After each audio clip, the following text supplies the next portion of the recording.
મનીષ એક સારી નોકરી કરતો હતો અને પરિવારમાં તે એકમાત્ર કમાવનાર વ્યક્તિ હતો. આ વાતનો તેને મનમાં ઘણો અહંકાર હતો.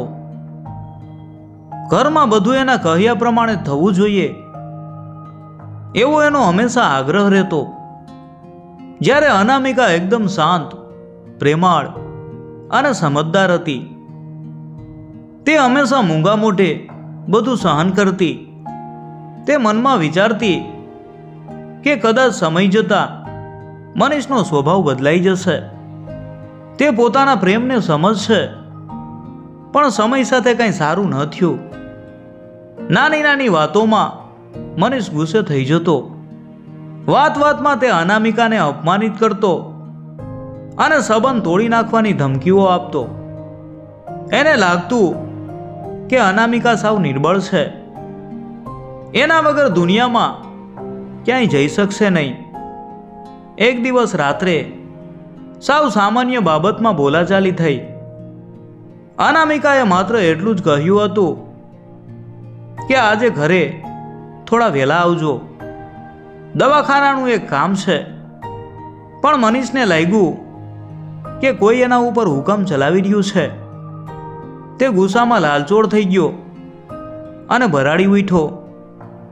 જો તને મારાથી આટલી જ તકલીફ હોય તો આપણે અલગ થઈ જઈએ. અને બીજે દિવસે સવારે તે કોર્ટના કાગળ લઈને ઘરે પહોંચી ગયો. કાગળ ઉપર સહી કર્યા પછી અનામિકાએ એકદમ ધીમા અવાજે કહ્યું કે મનીષ, કદાચ આજ આપણા માટે યોગ્ય છે.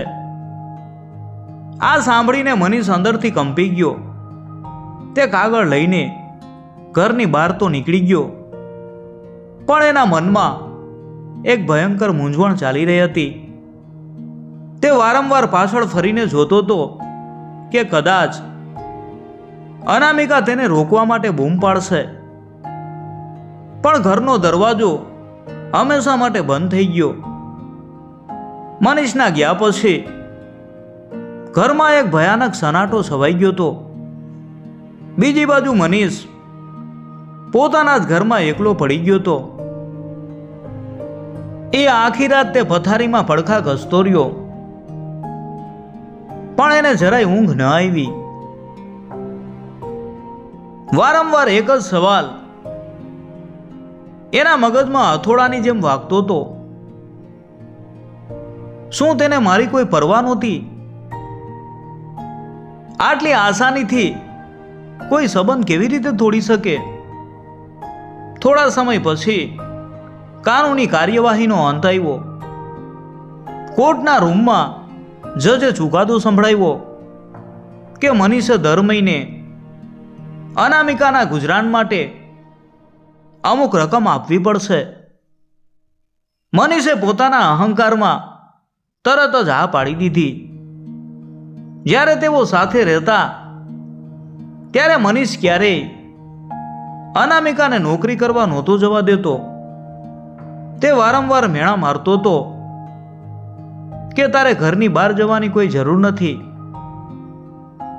તું મારા આપેલા પૈસા ઉપર જ જીવે છે. એટલે મનીષને પૂરો વિશ્વાસ હતો કે અનામિકા દુનિયાદારીથી સાવ અજાણ છે. તે મનમાં મલકાતો હતો કે હું પૈસા નહીં આપું તો એ બિચારી રસ્તા ઉપર આવી જશે, કોઈ નાનકડા ભાડાના મકાનમાં આંસુ સારતી હશે અને ક્યારેક તો મારી પાસે પાછી આવશે જ. સમયનું ચક્ર ફરતું રહ્યું અને મહિનાઓ વીતી ગયા. એક દિવસ સવારે મનીષ પહેલી વાર કોર્ટે નક્કી કરેલા પૈસા આપવા માટે અનામિકાના સરનામે જવા માટે નીકળો. તેણે એક કવરમાં થોડા રૂપિયા મૂક્યા હતા. રસ્તામાં ડ્રાઇવિંગ કરતી વખતે તે મનોમન કલ્પના કરતો હતો કે અનામિકા કોઈ સાંકડી ગલીમાં રહેતી હશે. એને એમ હતું કે અનામિકાની હાલત દયનીય હશે, પરંતુ ભાગ્યના પાસા કંઈક અલગ જ પડવાના હતા. જેવો મનીષ અનામિકાના સરનામે પહોંચ્યો એની ગાડીની બ્રેક અચાનક વાગી ગઈ. તે કાચની બહાર જોઈને હેબતાઈ ગયો. એની સામે કોઈ જૂનું મકાન નહોતું, પરંતુ શહેરની સૌથી મોંઘી અને આલીશાન ગણાતી ઇમારત ઊભી હતી. ત્યાં આસપાસ લક્ઝરી કારો અને સુખી માણસોની જ આવન જાવન રહેતી હતી. આખો વિસ્તાર એકદમ સ્વચ્છ અને હરિયાળો લાગતો હતો. મનીષને પરસેવો છૂટી ગયો. એને પાકી ખાતરી થઈ ગઈ કે પોતે ભૂલથી ખોટા રસ્તે આવી ગયો છે. તેણે ગેટ ઉપર ઊભેલા યુનિફોર્મ વાળા સિક્યુરિટી ગાર્ડને કાગળ બતાવીને પૂછ્યું કે ભાઈ, શું આ સરનામું બરાબર છે? કોઈ અનામિકા અહીં રહે છે? ગાર્ડે કમ્પ્યુટરમાં નામ ચેક કર્યું અને ખૂબ જ આદરપૂર્વક જવાબ આપ્યો, જી હા સર, મેડમ સામેના ટાવરમાં ફ્લેટ નંબર 115માં રહે છે. તમે અંદર જઈ શકો છો. મનીષના પગ જમીન સાથે જકડાઈ ગયા. શ્વાસ અધર થઈ ગયો. જે સ્ત્રીને પોતે સાવ લાચાર અને અબળા સમજતો હતો, તે આટલા વૈભવી મહેલ જેવા ફ્લેટમાં કેવી રીતે પહોંચી ગઈ? મનીષે ધ્રુજતા હાથે ફ્લેટની ડોરબેલ વગાડી. દરવાજો ખુલ્યો અને સામે ઊભેલી વ્યક્તિને જોઈને મનીષના હાથમાંથી પૈસાનું કવર સીધું જમીન ઉપર પડી ગયું. શું ખરેખર આ એ જ અનામિકા હતી, જે એના ઘરમાં સાવ ડરેલી, ચૂપચાપ અને કરમાયેલા ફૂલ જેવી રહેતી હતી? આજે એના ચહેરા ઉપર એક અનોખું તેજ હતું. એની આંખોમાં ગજબનો આત્મવિશ્વાસ છલકાતો હતો અને હોઠ ઉપર એક નિર્દોષ સ્મિત હતું. તેણે એકદમ મધુર અવાજે કહ્યું, આવો મનીષ, અંદર આવો. મનીષ તો જાણે કોઈ જાદુઈ દુનિયામાં આવી ગયો હોય એમ ધીમે ધીમે ઘરમાં દાખલ થયો. આખો ફ્લેટ ખૂબ જ સુંદર અને આધુનિક રીતે શણગારેલો હતો. મોટા સોફા, ઝુમર અને બધી જ વસ્તુઓ એકદમ મોંઘી લાગતી હતી. દરેક વસ્તુ બરાબર જગ્યાએ ગોઠવેલી હતી. આ બધો વૈભવ જોઈને મનીષની બોલતી જ બંધ થઈ ગઈ. તે માન એટલું જ બોલી શક્યો કે અનામિકા, તું અહીં રહે છે? આટલો મોટો ફ્લેટ, આ બધું તે કેવી રીતે મેળવ્યું? તેને કાચના ગ્લાસમાં પાણી આપતા હસીને જવાબ આપ્યો કે હા, હવે આજ મારું ઘર છે. તને યાદ છે, ભૂતકાળમાં જ્યારે આપણે સાથે રહેતા હતા ત્યારે હું વારંવાર કહેતી હતી કે મારે નોકરી કરવી છે, કંઈક નવું શીખવું છે, મારે પણ મારા પગ ઉપર ઊભા રહેવું છે. પણ ત્યારે તું હંમેશા મને રોકતો હતો. તું ગુસ્સામાં કહેતો કે તારી પત્નીને બહાર જઈને કામ કરવાની કોઈ જરૂર નથી. મનીષે શરમથી નીચું જોઈ અને ધીમેથી માથું હલાવ્યું. એને પોતાના શબ્દો યાદ આવી ગયા. તેણે આગળ વાત ચાલુ રાખી. આપણા છૂટાછેડા પછી મેં કોઈ અંધારા ખૂણામાં બેસીને રડવાનું કે હાર માની લેવાનું પસંદ ન કર્યું.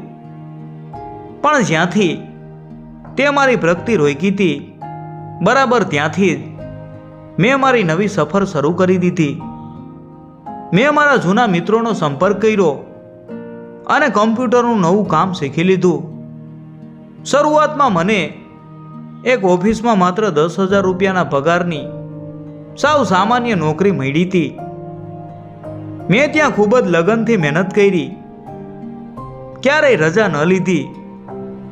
મારું કામ જોઈને મને પ્રમોશન મળતા ગયા. મારી મહેનત રંગ લાવી અને હું આજે એ જ કંપનીમાં મેનેજરની પોસ્ટ ઉપર પહોંચી ગઈ છું. મનીષનું ગળું સુકાવા લાગ્યું. તે જેને સાવ નબળી અને લાચાર સમજતો હતો, તે આજે હિંમતભેર એના કરતાં પણ ઘણી આગળ નીકળી ગઈ હતી. પણ વાત હજી પૂરી નહોતી થઈ. અનામિકાની મેનેજર બનવા સુધીની સફર સાંભળીને મનીષ તો સાવ અવાક રહી ગયો. અનામિકાએ ટેબલ ઉપર પડેલું પૈસાનું કવર મનીષ તરફ પાછું ધકેલું. પછી તેણે એકદમ ગર્વથી કહ્યું, અને હા મનીષ, બીજી એક ખૂબ જ જરૂરી વાત. તારે હવે મને દર મહિને કોર્ટે નક્કી કરેલા ખર્ચના પૈસા આપવાની જરૂર નથી. મેં કોર્ટમાં નવા કાગળિયા જમા કરાવી દીધા છે કે મારે તારી પાસેથી એક પણ રૂપિયો જોઈતો નથી. મારી પોતાની મહેનતની કમાણી હવે એટલી છે કે હું મારું જીવન ખૂબ જ સુંદર રીતે અને સ્વતંત્રતાથી જીવી શકું છું. હું ક્યારેય કોઈના ઉપર બોજ બનીને જીવવા નથી માંગતી. આ શબ્દો મનીષના કાનમાં પડતા જ એની આંખોમાંથી આંસુ વહેવા લાગ્યા. જે પૈસાના જોરે તે હંમેશા હવામાં ઉડતો હતો, આજે એ જ પૈસાની કિંમત અનામિકા સામે સાવ શૂન્ય થઈ ગઈ હતી. એને સમજાયું કે કોઈ પણ સ્ત્રી ક્યારેય લાચાર કે નબળી નથી હોતી. જો એને સમય મળે તો એ પોતાની આખી દુનિયા જાતે જ ફરીથી બનાવી શકે છે. મનીષને હવે પોતાની ભૂલોનો પહાડ સ્પષ્ટ દેખાવા લાગ્યો હતો. તેણે ભારે હૈયે કહ્યું કે અનામિકા, મને માફ કરી દે. આ બધું માત્ર મારી મૂર્ખામીના કારણે જ બન્યું છે. હું સાવ ખોટો હતો. મેં ક્યારેય તારા પ્રેમ અને તારી સાચી કિંમત સમજી જ નહીં. મને પસ્તાવો થાય છે. અનામિકાએ સ્મિત સાથે જવાબ આપ્યો કે મનીષ, જ્યારે કોઈ સંબંધ તૂટે છે ત્યારે નાની મોટી ભૂલો તો બંને પક્ષે થતી હોય છે, પણ આપણા બંનેના વિચારમાં એક બહુ જ મોટો તફાવત હતો. તું તારો ગુસ્સો અને અહંકાર છોડીને ક્યારેય બદલાવા નહોતો માંગતો, અને હું કોઈના દબાણ નીચે આવીને ક્યારેય તૂટવા નહોતી માંગતી. મનીષ પાસે હવે જવાબ આપવા માટે કોઈ શબ્દો બચ્યા નહોતા. એને પોતાની જિંદગીની સૌથી મોટી ભૂલ સમજાઈ ગઈ હતી, પણ હવે સમય હાથમાંથી સરકી ગયો હતો. અનામિકાની વાતો સાંભળીને મનીષ જાણે જમીન દોસ્ત થઈ ગયો હતો. એનું માથું શરમથી સાવ ઝૂકી ગયું હતું. જે માણસ ઘરમાં હંમેશા ઊંચા અવાજે અને રોપથી બોલતો, એના મોઢામાંથી આજે એક શબ્દ પણ નહોતો નીકળી રહ્યો. તેણે ભીની આંખે અનામિકા સામે જોયું. આજે તેને અનામિકા એક સાવ અલગ, મજબૂત અને પ્રેરણાદાયક વ્યક્તિ લાગી રહી હતી. અનામિકાએ એકદમ શાંતિથી આગળ વાત કરતા કહ્યું કે મનીષ, સાચો પ્રેમ એટલે કોઈના ઉપર હુકમ ચલાવવો નહીં, પણ એકબીજાનો સાથ આપવો.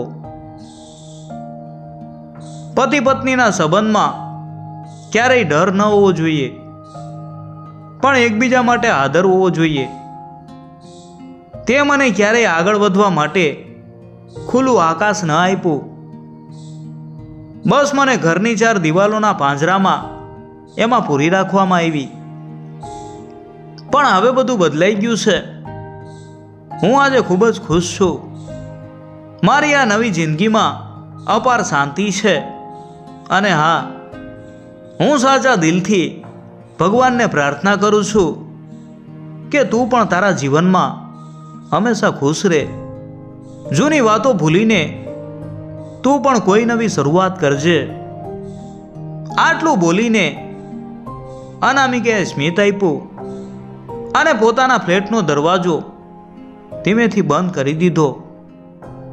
દરવાજો બંધ થવાનો એ અવાજ મનીષના હૃદયમાં એક મોટા ધડાકાની જેમ વાગ્યો.